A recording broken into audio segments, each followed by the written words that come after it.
you decided to make a violent movie? I've not got around to it yet, so... Wow, wow. So, I mean, many of us who saw The Raid, and we're very impressed. Certainly couldn't imagine that you would make a movie more balls to the wall, but there'll be signings. But you somehow, you managed to make something even bigger, and not just in terms of, you know, the size of the action set pieces, but, you know, one thing is that the first film has a kind of beautiful simplicity to its plot. It's like a video game. Sequences of strong, bloody violence.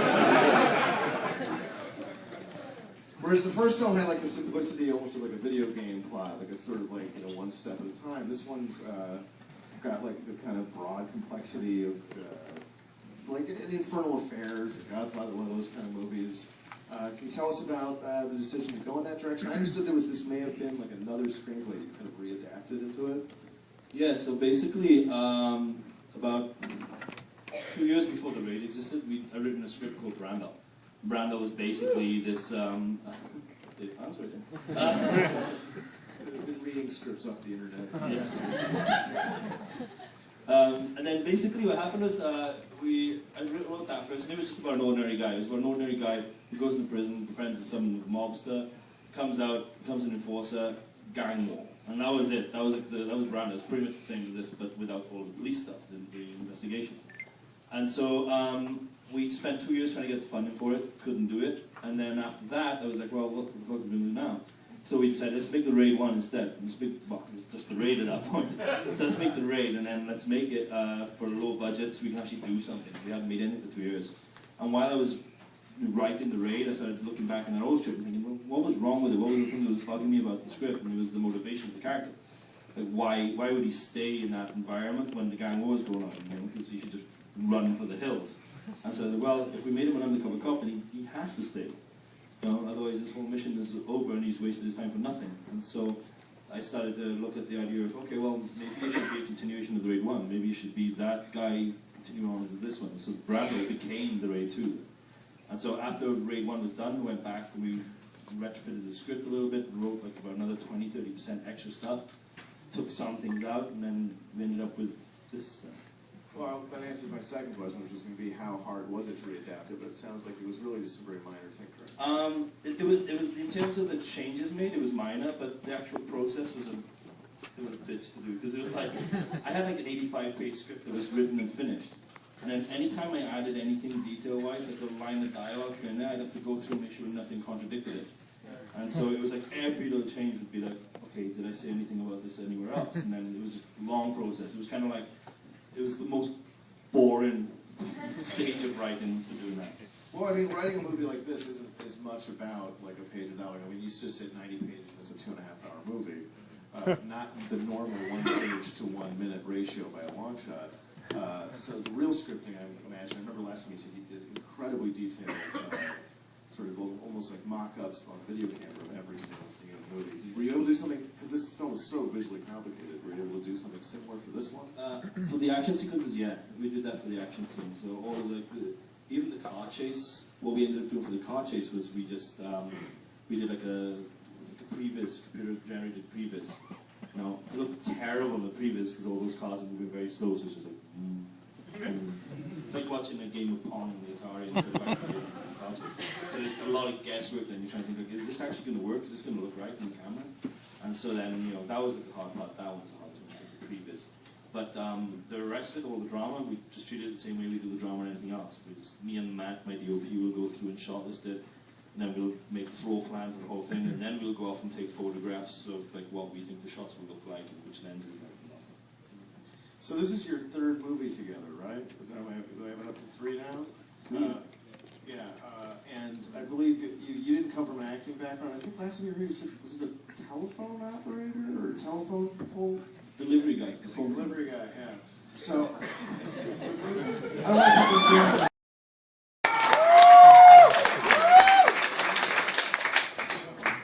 So now you're an old pro at this. How has making these movies changed for you? I gotta think of the Indonesian for him. 10 Oh minutes. yeah, please, please.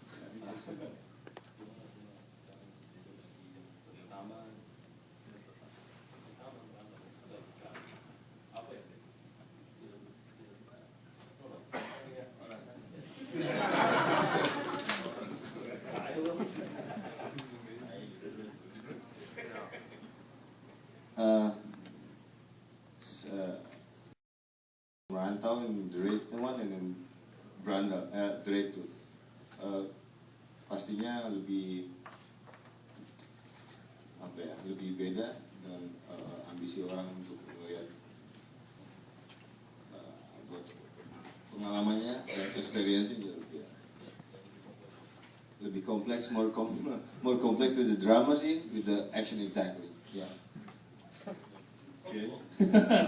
So he said he spoke a little bit of English first, and then he went into Indonesian, then back into English. Because of that, he's confused and thrown me the fuck off. I'm trying to remember what he said, something about like it was different. See, that's the kind of insight that I can bring you as a translator.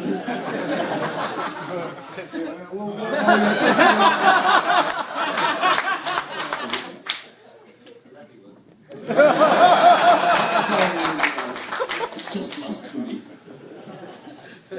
Well, let's go get back to how the action films are, the action scenes are done. These incredible set pieces, and there's a lightness and fluidity to the camera. And I wonder how much.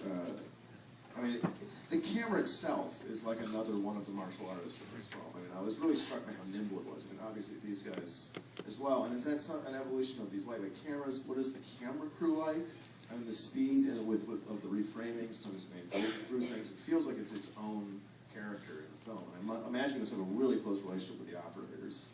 Yeah, I mean, me and Matt, the DOP, we have been buddies since university. So I've known him since we were like 19. And so everything I've shot with him. And so we reached that point where we kind of like, we have like a shorthand way of communicating. So he'll know when I tell him like, oh, give me a Kubrick shot, or give me a Raimi shot, and he'll just speak what it is. But then with, in terms of the camera work, like yeah, the cameras have started to get a bit lighter now. Like the Red Scarlet is the lightest version of the Red at the moment.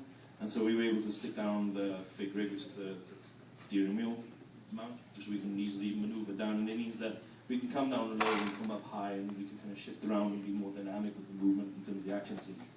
Yeah, yeah. Now, well, there's that infamous going out of the car. Yeah. So that one, we did a behind-the-scenes featurette for it. We showed them how we do it.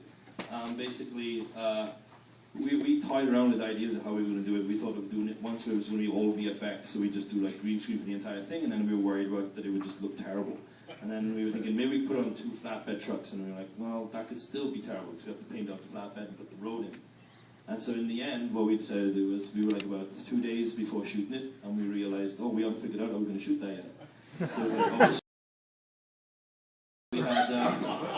so we had 2 cars, and it was like one was the camera car, the other was the actual action car where they were fighting. And so we're driving really, really horribly close to each other and trying to match speed.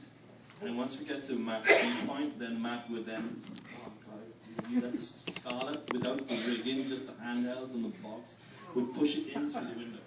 And when he pushed it in through the window, he would shout, action! He would throw the guy over into the boot space, and we'd pull the camera out, and then we'd pan across. Fight car would speed off away from us. Then we got the other car coming up. That one has to come up, and then when it reaches us, it has to kind of get to that balance so that we can swing the camera inside. So we swing the camera inside, and what you guys don't get to see in this is that the passenger seat is my DOP, the second DOP. So he's literally wearing a car seat on his body. With his arms so the camera comes in, and when it comes in, he just goes, okay, and then I'll take it. So he carries everything in the camera. And so then our actor then in the front, like, he reacts to this gunshot as if it's gone off and blown the window. That was the one thing we couldn't do for real, and you'll find out why later on. So the glass smashing is like CG in the back. And then the camera races out and pushes out through that window, because there's no chair to block him, so you can just stretch all the way across now. And then pan across, and then we see this other truck coming up in the background.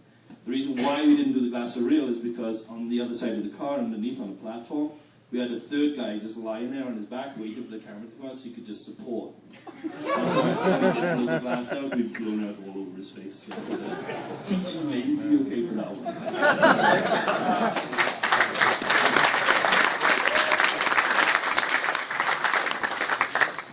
Well, that naturally leads into two other questions I have, which is finding the right amount of CG. I mean, there's such a great physicality for the film. Obviously, any film today is going to have a certain plasticity, but it's really very physical and real. And there's a real sense, obviously, of the athleticism of all the performers. What is your position on how much CG to use and when it looks good and bad? Yeah, we tried to do as little as possible. There are obviously some areas where we had to put CG in there. Like shooting like a car chase, the amount of footage we had to get and do that in like a parked car with a green screen and just they still fighting because otherwise every take we have to wait until we get speed up before we can actually start going again. And then we also have to worry about, is the background going to repeat, is the background going to be the same? So there was like, that was the one thing we had to do with CG and that. And it was kind of like, I didn't want to do it like that, but we just had to. But then, otherwise, it's usually just to kind of enhance effects that we try to do practically, and if they don't go off as planned in practical, we still have something real to just enhance. So, like for all of the lovely knife slashes in the end fight, in the kitchen fight, the way we did that was just by using condoms and string. So, It's something that gets used a lot. so yeah, so we strapped like condoms to the body with super glue on one side to make it like hard and it would easily crack. And then we super glue like a sort of like a band-aid type material onto there with a thread strung on from it. We tie that to the end of the knife. So when Nico would slash down, the string would pull the condom and it would pop and blood would fly out everywhere. And so that was like a practical way of doing it. And all we have to do then is just paint out the first 2 or 3 frames where you see the condom still. And if it didn't spit out properly, we would just enhance it a little bit by adding a few more bits of drops of blood. You know, for the MPA, you've got to be happy about it.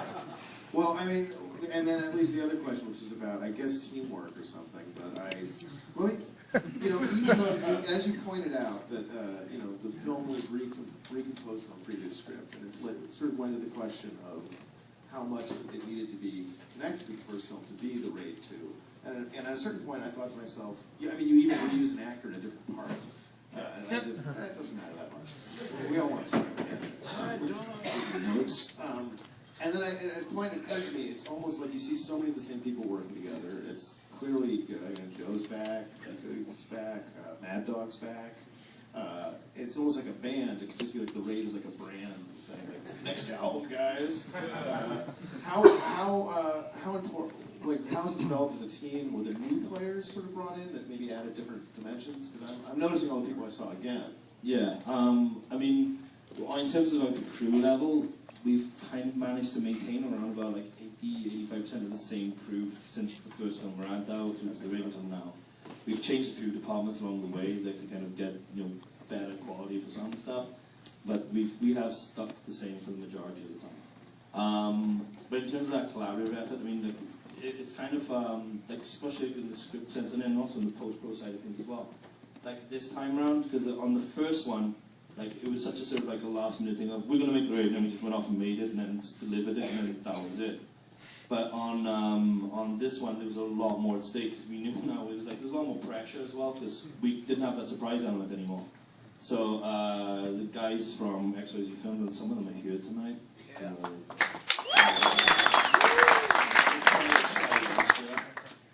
So anyway, the guys there, like Aaron and Nate and Nick and Marie and all the guys up there. And there's Kyle, he's here as well. And everyone there was kind of like super supportive of us in terms of like helping develop the script.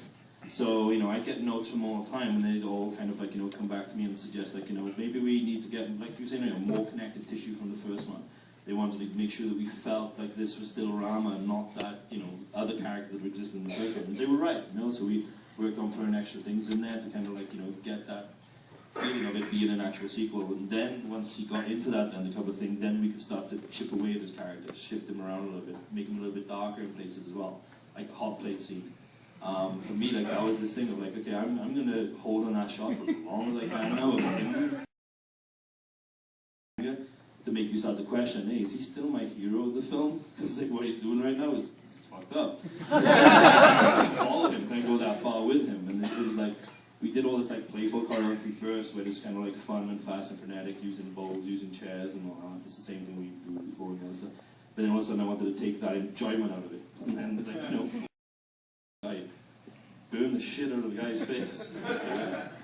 Were there, I mean, that collaborative process goes even into the music, where there's 3 different people working on the music. Can you tell us a little bit about that, Joe? And was there some new? Fajar and Arya, the collaborators, they did the original Indonesian score for Raid 1. And Mike Shinoda and I came in and rescored the Raid 1 for the Sony Pictures Classics release, which I guess was the US and Europe. Gareth and I didn't really meet until Sundance when the film premiered. And we kind of bonded over a lot of our similar taste in movies, somewhat. You know, being children of the 80s, I guess. More or less. But, you know, people would ask, it was funny because we do all these interviews together, almost like what we're doing now. People would ask Gareth, you know, kind of awkward, you know, and they would go, oh, you know, so you had this film scored twice, which was your favorite score? And Gareth had a really great way of answering it. He said, well, you know, both scores are really effective, but I think, you know, it would be really perfect if I was able to take parts of one and parts of the other and put them together, and then I'd really have what I wanted.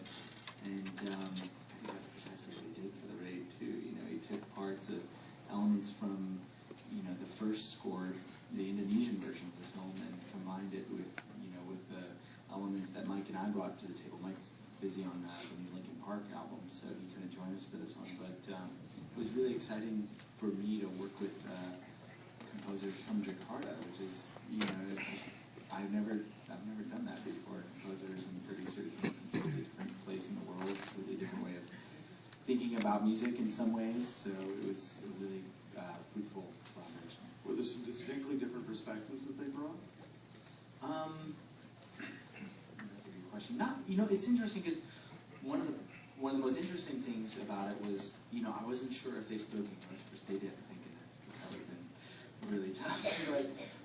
But also, like, it's also amazing to see how they have a lot of the similar tools that we have, but they just might use them in a different way. So it was very kind of a logistical, like a very interesting way of how to get 3 composers in the room. And we literally had 3 different workstations, and with, you know, at the end of each day or at the beginning of the next day, we would kind of come together and review each other's work that we're working on. Sometimes we work on 1 cue at a time, all 3 of us. But most of the time there was so much heavy lifting to do. We only had 4 weeks to score the film. We'd all be working on 3 cues, but it was never, you know, my cue and his cue and their cue. It was our cue, because at the end of the day we would all come together and kind of review it and make notes and work on it. And Gareth would come in and tell us we sucked, and we'd have to do it. You listen every time. So who, the last part of that question was with an 80-90% replacement, who were some of the new people that they brought to the film? Because the film has a very different sensibility than the first film in a lot of ways. I mean, we both the complexity of the plot, but the emotionality of it is different. So. I think, like, to be honest, the biggest change for us was the makeup department. Because in the first one, like, we weren't 100% satisfied all the time with the scar on his face.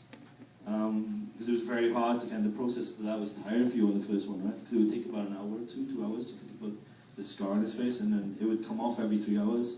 So every time we'd be shooting, he'd have to put it on like 2 or 3 times a day. And when he was fighting, it's so difficult then, because if it came off, then it was just exhausting, because the energy level would be up and then drop, and then up and then drop. And so, yeah, we changed the makeup department.